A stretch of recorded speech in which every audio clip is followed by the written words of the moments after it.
Hello students, কি খবৰ? সকলোকে স্বাগতম জনাইছো বিশ্বাসী বন্ধুৰ অতি গুৰুত্বপূৰ্ণ ভিডিঅ'লৈ। আজি আপোনালোকৰ কাৰণে লৈছো মোষ্ট ইম্পৰ্টেন্ট পলিটিকেলৰ কোৱেশ্চন যি আপকামিং এডিৰ এক্সামৰ কাৰণে খুবেই ইম্পৰ্টেন্ট হ'ব। যদিহে আপোনালোকে সিৰিজ 2 পাৰ্ট 1 ৰ পৰা চলাই এতিয়া আপোনালোকে গৈ পাৰ্ট 1 ৰ পৰা সিৰিজ 2 চাওক, বহুত হেল্পফুল কোৱেশ্চন মই আপোনালোকৰ কাৰণে লৈ আহিছো। আপোনালোকে এক্সামত যদি একেটা কোৱেশ্চন যদি দেখা নাপায় আপোনালোকে মোৰ চেনেল আনসাবস্ক্ৰাইব কৰিব। তো বন্ধুসকল পলম নকৰি ভিডিওটো আৰম্ভ কৰাৰ আগতে এটা ৰিকুৱেষ্ট, যদিহে আমাৰ চেনেলত আজি প্ৰথমবাৰ নতুন আহিছে বা আমাৰ ভিডিও আপোনালোকে আজি প্ৰথম দেখিছে এতিয়াই চেনেলটো সাবস্ক্ৰাইব কৰি লৈ নিজৰ কৰি লওক। ওকে, তো আহকচোন আজি ভিডিওটো আৰম্ভ কৰোঁ। আজিৰ ফাৰ্ষ্ট কোৱেশ্চনটো দেখুৱাৰ আগতে এটা ৰিকুৱেষ্ট, আপোনালোকে এনসাৰবোৰ কমেন্টত দিবলৈ ট্ৰাই কৰিব। ওকে, ফাৰ্ষ্ট কোৱেশ্চন, তলৰ কোনে মানুহৰ বাবে এক ধৰ্ম, এক জাতি আৰু এক ঈশ্বৰ মতবাদ প্ৰচাৰ কৰিছিল? The who among the following preached the doctrine of one religion, one caste and one God for mankind? বহুত ইম্পৰ্টেন্ট কোৱেশ্চন হয়। কোনে কৈছিল বাৰু মানুহৰ বাবে এক ধৰ্ম, এক জাতি আৰু এক ঈশ্বৰ বুলি এই মতবাদটো কোনে দিছিল? শুদ্ধ উত্তৰটো কমেন্ট কৰক। প্ৰায় পৰীক্ষাত এনেকুৱা ধৰণৰ কোৱেশ্চন অহা দেখা যায়, গতিকে এতিয়াই যদি আপোনালোকে এইবিলাক কোৱেশ্চন চাই থৈ নিদিয়ে তেনেহ'লে আপোনালোকৰ মাৰ্ক কাটা গ'ল বুলি ধৰি লওক। কোনে কৈছিল বাৰু one religion, one caste and one God for mankind? The right answer is Shri Narayan Guru. Shri Narayan গুৰু তেখেতে কি কৈছিল? মানুহৰ বাবে এক ধৰ্ম, এক জাতি আৰু এক ঈশ্বৰ। এই মতবাদটো কোনে দিছিল? শ্ৰী নাৰায়ণ গুৰুৱে দিছিল। মনত থাকিব? গুড। নেক্সট কুৱেশ্যন নম্বৰ 2, তলত উল্লেখ কৰা সকলৰ ভিতৰত কোনে আমেৰিকান থিঅ'চফিকেল ছ'চাইটি প্ৰতিষ্ঠা কৰিছিল? Who among the following founded theosophical society in USA? Most important question হয়। ভিডিঅ'টো যিমান পাৰে সিমান শ্বেয়াৰ কৰিব লওক বন্ধুক। আৰু এই PDF টো যদি আপোনালোকৰ প্ৰয়োজন হয় তেনেহ'লে ডিছক্ৰিপশ্যনত এতিয়া লিংক দিয়া আছে, যাওক বিশ্বাসী বন্ধু টেলিগ্ৰাম চেনেলটো জইন হৈ লওক, তাতে আপোনালোকে PDF বোৰ ধুনীয়াকৈ পাব। মই ইমান ভালকৈ পঢ়াব নাজানো, হয়তো মোৰ ক্লাছ কৰি আপোনালোকৰ বৰিং লাগিব পাৰে, কিন্তু এটা কথা ঠিক, যিখিনি বস্তু মই আপোনালোকৰ কাৰণে লৈ আহিছোঁ আপোনালোকে তাৰ পৰা নিশ্চয়কৈ এদিন নহয় এদিন লাভৱান হ'বই। গতিকে এতিয়াই চেনেলটো ছাবস্ক্ৰাইব কৰক। Yes, the right answer is option D, Madam Blavatsky and Olcott. Okay, কোনে আমেৰিকান থিঅ'চফিকেল ছ'চাইটি প্ৰতিষ্ঠা কৰিছিল? Madam Blavatsky and Olcott. Option D is the right answer. নামবিলাক অকণমান টাফ। নেক্সট কুৱেশ্যন নম্বৰ 3, তলৰ কোনখন ৰাজ্যৰ শাসকৰ পৰা গোৱা আল বাকৰুকে দখল কৰিছিল?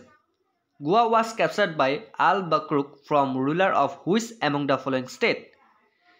Okay, কুৱেশ্যনটো ভালকে মন দিব। কোনজন ৰাজ্যৰ শাসকৰ পৰা বা কাৰ পৰা আল বাকৰুকে গোৱা দখল কৰিছিল? বহুত ইম্পৰ্টেণ্ট কুৱেশ্যন হয়।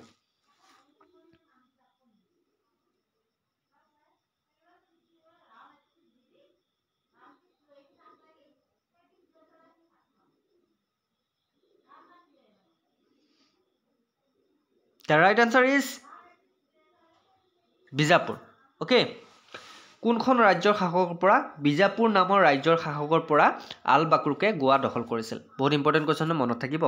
কুৱেশ্যন নম্বৰ 4, অনুসন্ধানৰ সাহসীয় শাসক ক্ষুদ্ৰাৰ্থত আল বাকক দখল কৰিছিল? Who among the following establish the স্বদেই movement and the স্বদেই পৰিবাৰ অৰ্গেনাইজেশ্যন?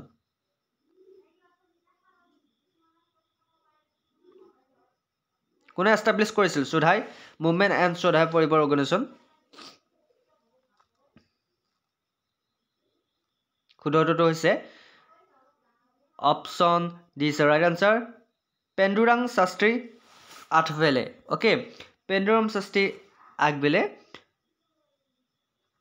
এষ্টাব্লিছ কৰিছিল। কুৱেশ্যন নম্বৰ 5, বাবা ৰামসিঙৰ নাম তলৰ কোনটো আন্দোলনৰ লগত জড়িত? দ্য নেম অফ বাবা Ram Singh is associated with which among the following movement? বহুত ইম্পৰ্টেণ্ট কুৱেশ্যন হয়। বাবা ৰাম সিং কোনটো মুভমেণ্টৰ লগত জড়িত বা কোনটো আন্দোলনৰ লগত জড়িত আছিল বাবা Ram Singh?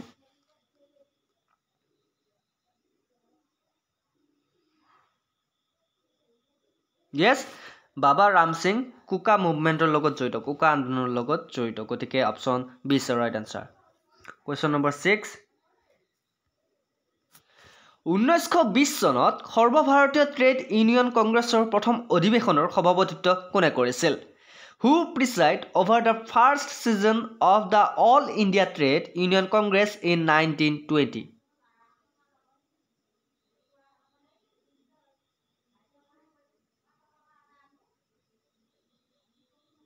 The right answer is Lala Rajpat Rai. তেখেত আছিল 1920 চনৰ সৰ্বভাৰতীয় ট্ৰেড ইউনিয়ন কংগ্ৰেছৰ প্ৰথম অধিৱেশনৰ সভাপতি। কোন আছিল? লালা ৰাজপথ ৰায়। Next question number 7।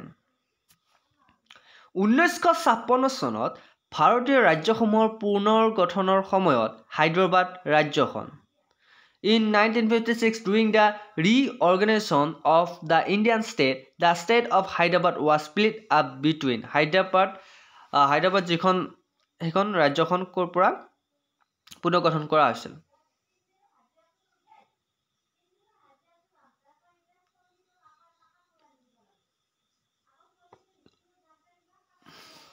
The right answer is Andhra Pradesh, Maharashtra and Karnataka. Option C is the right answer. Question number 8. তলত উল্লেখ কৰা সকলৰ ভিতৰত কোনে ৰচনা কৰিছে বাংলা কবিতাৰ অন্যতম বিখ্যাত কবিতা বিদ্ৰোহী? Who among the following has written Bidrohi, the one of the most famous Bengali poem? Very important question হয়।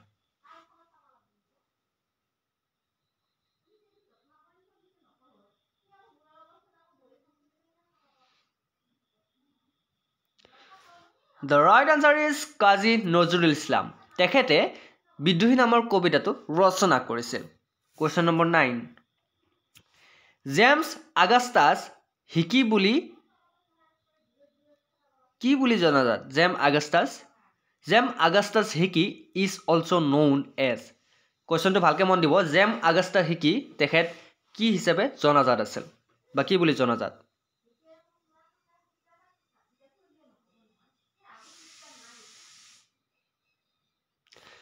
Yes, তেখেতক ফাদাৰ অফ ইণ্ডিয়ান প্ৰেছ বুলি জনা যায়।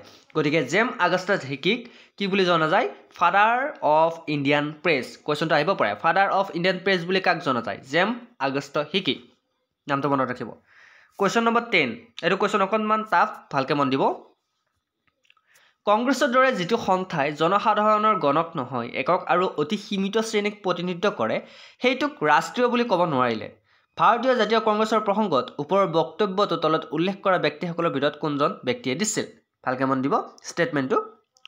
A body like the Congress which represent not the mass of the population but a single and very limited class could not be called national. The above statement in context with the Indian National Congress was given by which among the following personalities? কোনে কৈছিল বাৰু এই কথাখিনি? ইয়াৰ ভিতৰত কোনে কৈছিল? চাই লওক অপশ্যন কেইটা আৰু কোনে কৈছিল ভালকে মন কৰক।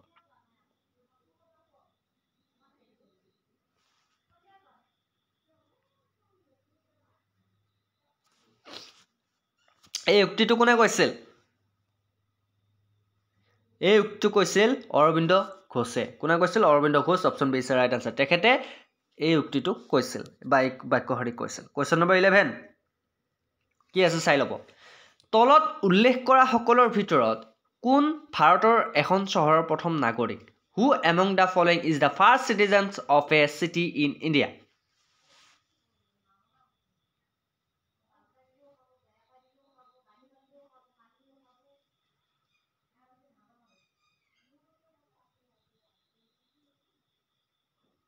Yes, the right answer is option A is the right answer, Mayor. Okay, next question number 12. Question to ভালকে মন দিব। ভাৰত চৰকাৰ আইন 1858 ধাৰা ভাৰতৰ শাসন ব্যৱস্থাত কি পৰিৱৰ্তন কৰা হৈছিল? What were the changes made into India's governance by Government of Indian Act 1858? কি চেঞ্জ কৰা হৈছিল? অপশ্যন ভালকে চাই ল'ব। Number 1, Governor General was to be called as the Viceroy.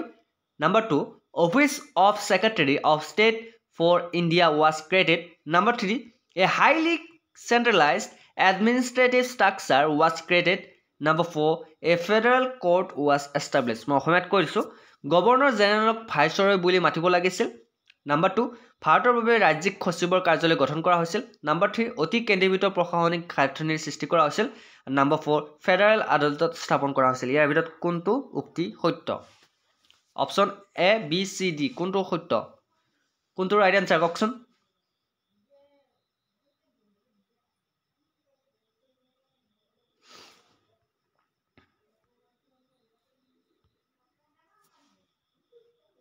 Right answer is option C. Number 1, number 2, number 3. 18টা সত্য okay 1858 sorry 1858 ইয়াৰে কি কৰা হৈছিল ভাৰত চৰকাৰ আইন 1858 ধাৰা ভাৰতৰ শাসন ব্যৱস্থাত কি পৰিৱৰ্তন কৰা হৈছিল মই কৈ দিছো 1858 সময়ত গভৰ্ণৰ জেনেৰেল ভাইসৰয় বুলি মাতিব লাগিছিল ওকে সেকেন্ডটো হৈছে ভাৰতৰ বাবে ৰাজ্যিক সচিবৰ কাৰ্যালয় গঠন কৰা হৈছিল আৰু অতি কেন্দ্ৰীভূত প্ৰশাসনিক গাঁথনি সৃষ্টি কৰা হৈছিল গতিকে এই তিনিটা হ'ব শুদ্ধ উত্তৰ গতিকে এই তিনিটা কোড আছে অপশ্যন চি আছে গতিকে অপশ্যন চি আছে ৰাইট আনসাৰ গতিকে এপিএসসি ত আহক কোৱেশ্চন মই আপোনালোকৰ কাৰণে লৈ আহিছো ভালকে মন দিব ষ্টেটমেন্ট বহুত এপিএসসি প্ৰিলিমছত আপোনালোক দেখা পাব কোৱেশ্চন নম্বৰ 13 তলৰ কোনটো আইনে আনুষ্ঠানিকভাৱে বংগৰ গভৰ্ণৰ জেনেৰেলক ভাৰতৰ গভৰ্ণৰ জেনেৰেল হিচাপে নিযুক্তি দিয়ে Which of the following act formally made the Governor General of Bengal as Governor General of India? কোনটো একটে নিযুক্তি দিয়ে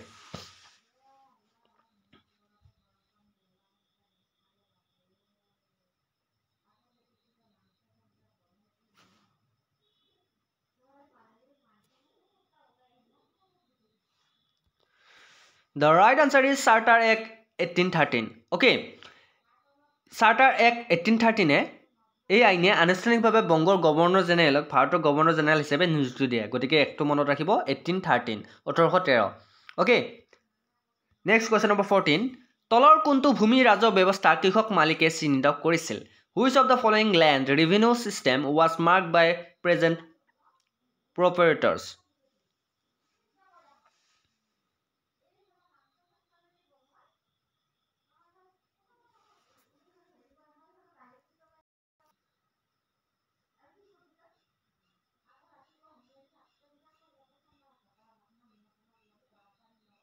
Yes, rotary system. Okay. ভূমি ৰাজহ ব্যৱস্থা rotary যেটো system হেতু সেই ভূমি ৰাজহ ব্যৱস্থাটো কৃষক মালিকে চিহ্নিত কৰিছিল rotary system. Okay. Question number 15. 1838 চনত দ্বাৰকানাথ ঠাকুৰে তলত উল্লেখ কৰা আন কোনজন সমাজকৰ্মীৰ সৈতে সহযোগিতাত ল্যান্ড হোল্ডাৰ্স সোসাইটি স্থাপন কৰিছিল কোনে ল্যান্ড হোল্ডাৰ্স সোসাইটি স্থাপন কৰিছিল In 1938, Dwarkanath Tagore had established the Landholders Society in association with which of the following other social workers? কাৰ লগত মিলি Landholders Society Dwarkanathে 1838 চনত স্থাপন কৰিছিল কাৰ লগত মিলি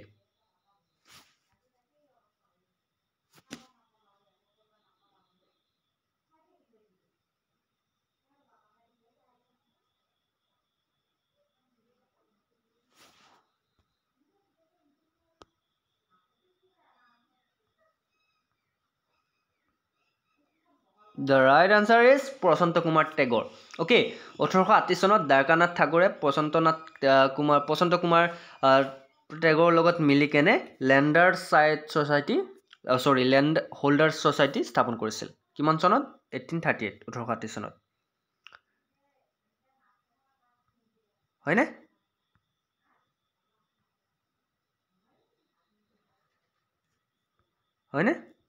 কাৰ লগত মিলি প্ৰশান্ত কুমাৰ টেগৰ এই উক্তিটো চাব কাৰ মত অপচন কিটা চাই লব কাৰেক্ট আনসাৰ হ'ল বি 2 3 4 গতিকে প্ৰশান্ত কুমাৰ টেগৰ ৰাধাকান্ত দেৱ আৰু ৰামা কমল সেন এই তিনিজন লগ হৈ একেলগে মিলি 1838 চনত কি কৰিছিল ল্যান্ড হোল্ডাৰ্স সোসাইটি স্থাপন কৰিছিল কোনে কোনে প্ৰথমতে থাকিল দ্বাৰকানাথ ঠাকুৰ দ্বিতীয়তে থাকিল প্ৰসন্ন কুমাৰ টেগৰ তৃতীয়তে থাকিল ৰাধাকান্ত দেৱ আৰু চতুৰ্থতে ৰামকমল সেন গতিকে আমাক খুদিছে কোনটো উক্তি সত্য গতিকে option B is right answer 2 3 4 এই গোটেইটা থাকিব question number 16 Anglo Indian Henry Vivian ডেৰজিঅ'ৰ সৈতে জড়িত Anglo Indian Henry Vivian Derozio' is associated with কাৰ লগত জড়িত Anglo Indian Henry Vivian Derozio' কাৰ সৈতে জড়িত আজিৰ কোৱেশ্চন কেইটা কেনেকুৱা পাইছে জনাবলৈ নাপাৰিব যদিহে কোৱেশ্চন নম্বৰ 16 লৈকে চাইছে চেনেলটো এতিয়ালৈকে সাবস্ক্ৰাইব কৰা নাই বহুতে কি কৰে ভিডিঅ'বোৰ চাই আৰু চেনেলটো সাবস্ক্ৰাইব নকৰে এইটো বহুত বেয়া কাম কৰিছে দে আপোনালোকে বেয়া লাগিছে কাৰণ ইমান কষ্ট কৰি আপোনালোকৰ কাৰণে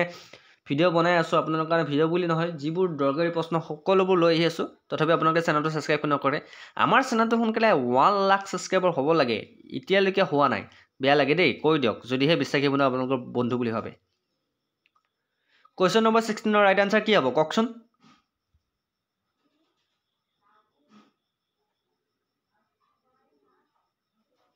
Yes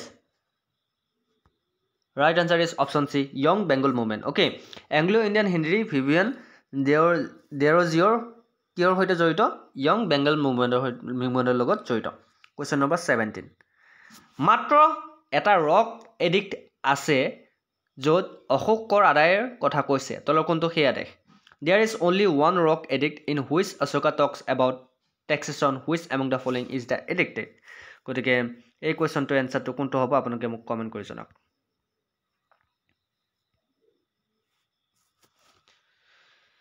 মাত্ৰ এটা ৰক এডিক্ট আছে য'ত অশোকে কৰ আদায়ৰ কথা কৈছে ইয়াৰ ভিতৰত কোনটো শুদ্ধ উত্তৰ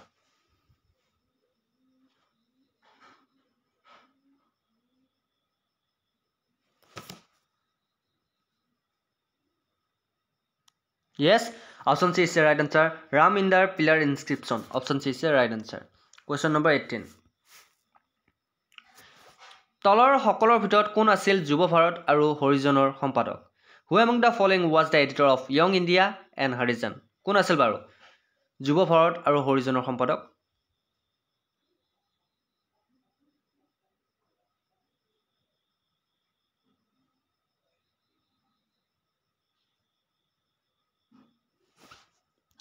The right answer is option A, Mahatma Gandhi. Okay, Mahatma Gandhi যুৱ ভাৰত আৰু হৰিজনৰ সম্পাদক আছিল।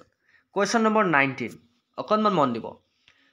তলৰ কোনটোৱে হিন্দু আৰু মুছলমানৰ এক উমৈহতীয়া কামৰ বাবে একত্ৰীকৰণৰ প্ৰতিনিধিত্ব কৰিছিল? Which of the following represent the integrations of Hindus and Muslims for a common cause?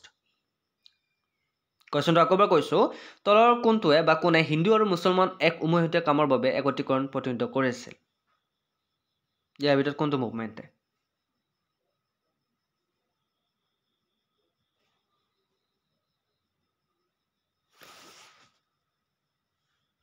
The right answer is Khilafat movement. এই Khilafat movement যেটো আন্দোলন Khilafat আন্দোলন ঘটিছিল সেই Khilafat আন্দোলনৰ সময়ত হিন্দু আৰু মুছলমান এক উমৈহতীয়া কামৰ বাবে একত্ৰীকৰণ কৰা হৈছিল আৰু তেখেতসকলক এই আন্দোলনত বহুতো হিন্দু মুছলমান জড়িত হৈ পৰিছিল বৰ্তমান সময়ত হিন্দু আৰু মুছলমান ভাগ কৰা হৈছে কিন্তু এটা সময়ত হিন্দু আৰু মুছলমান লগ লাগি বহুতো আন্দোলন কৰিছিল আৰু হিয়াৰে তাৰে উদাহৰণ আমাৰ দেশৰ বহুতো শহীদ যিয়ে হিন্দু মুছলমান উমৈহতীয়া লগ লাগি আমাৰ দেশখন স্বাধীন কৰিছিল দেশখনক একত্ৰীকৰণৰ খিলাফত মুভমেন্টে এক প্ৰচেষ্টা চলাইছিল কোৱেশ্চন নম্বৰ 20 কোৱেশ্চন মন দিব তলৰ কোনবোৰ খিলাফত আন্দোলনৰ মূল উদ্দেশ্য আছিল খিলাফত আন্দোলনৰ মূল উদ্দেশ্য কি আছিল প্ৰথমতে ভাৰত মুছলমানসকলৰ মাজত ব্ৰিটিছ বিৰোধী অনুভূতি জগাই তোলা দুই নম্বৰতে মুছলমান সমাজ সংস্কাৰ কৰিবলৈ তিন নম্বৰতে পৃথক ভোটাৰ দাবী আৰু খিলাফত সংৰক্ষণৰ দাবী চতুৰ্থতে অটোমান সাম্ৰাজ্যক বচাবলৈ আৰু খিলাফত সংৰক্ষণ কৰিবলৈ তলত দিয়া কোডসমূহৰ পৰা সঠিক উত্তৰটো বাছক সঠিক কোডটো কি হ'ব মই ইংৰাজীটো কৈ দিছো ভালকে মন দিব Which of the following were the main objective of the Khilafat movement? Number 1, to roast anti-British feelings among the Muslims of India. Number 2, to reform the Muslim society. Number 3, to demand separate electors and preserve the Khilafat. Number 4, to save the Ottoman Empire and preserve the Khilafat. Choose the correct answer from the code given below. গতিকে তলত আমাক option কেইটা দিয়া আছে এই ভিতৰত শুদ্ধটো কোনটো হ'ব ককচোন কোনটো স্টেটমেন্ট শুদ্ধ ভিডিওটো প্ৰয়োজন হলে পজ কৰি ল'ব পাৰে চাই লওক অপচন কেইটা চাই লওক ইয়াৰ কোনটো উক্তি শুদ্ধ অপচন এ দিয়া আছে 1 and 2 অপচন বি দিয়া আছে 2 and 3 অপচন সি দিয়া আছে 3 and 4 অপচন ডি দিয়া আছে 1 4 গতিকে ইয়াৰ ভিতৰত কোনটো শুদ্ধ yes অপচন ডি টো শুদ্ধ অপচন ডি টো কি আছে 1 আৰু 4 1 ত কি আছে 1 ত আছে ভাৰতৰ মুছলমানসকলৰ মাজত ব্ৰিটিছ বিৰোধী অনুভূতি জগাই তোলা আৰু 4 টো আছে অটোমান সাম্ৰাজ্যক বচাবলৈ আৰু খিলাফত সংৰক্ষণ কৰিবলৈ আমাৰ কি হৈছে এই দুটা উক্তি শুদ্ধ আৰু এই দুটা উক্তি কি কৈছে আমাক খিলাফত আন্দোলনৰ মূল উদ্দেশ্য কি আছিল গতিকে আপোনালোকে মনত ৰাখিব খিলাফত আন্দোলনৰ মূল উদ্দেশ্য আছিল ভাৰতৰ মুছলমানসকলৰ মাজত ব্ৰিটিছ বিৰোধী অনুভূতি জগাই তোলা আৰু দুই নম্বৰতে আছিল অটোমান সাম্ৰাজ্যক বচাবলৈ আৰু খিলাফত সংৰক্ষণ কৰিবলৈ গতিকে এই দুটা উদ্দেশ্য আছিল খিলাফত আন্দোলনৰ গতিকে যেটো স্টেটমেন্ট নাম্বাৰ 1 আৰু নাম্বাৰ 4 শুদ্ধ গতিকে নাম্বাৰ 1 আৰু নাম্বাৰ 4 কোড আছে অপশ্যন ডিত আছে গতিকে অপশ্যন ডিটো শুদ্ধ তো বন্ধুসকল আশা কৰোঁ ভিডিঅ'টো চাই ভাল পালে ভিডিঅ'টোত বহুত ইম্পৰ্টেণ্ট আৰু নলেজেবল আজি কুৱেশ্যনকেইটা আপোনালোকে দেখা পাইছে আজি কুৱেশ্যনকেইটা বেলেগতকৈ অকণমান বেলেগ গতিকে অকণমান টাফ যদিহে ভিডিঅ'টো ভাল পাইছে এটা লাইক কৰিবলৈ নাপাহৰিব আৰু আমাৰ কষ্টৰ কাৰণে চেনেলটো ছাবস্ক্ৰাইব কৰি দিবলৈ নাপাহৰিব আজিলৈ মানে অন্য এটা ভিডিঅ'ত আকৌ লগ পোৱাৰ প্ৰতিশ্ৰুতিৰে জয় হিন্দ জয় অসম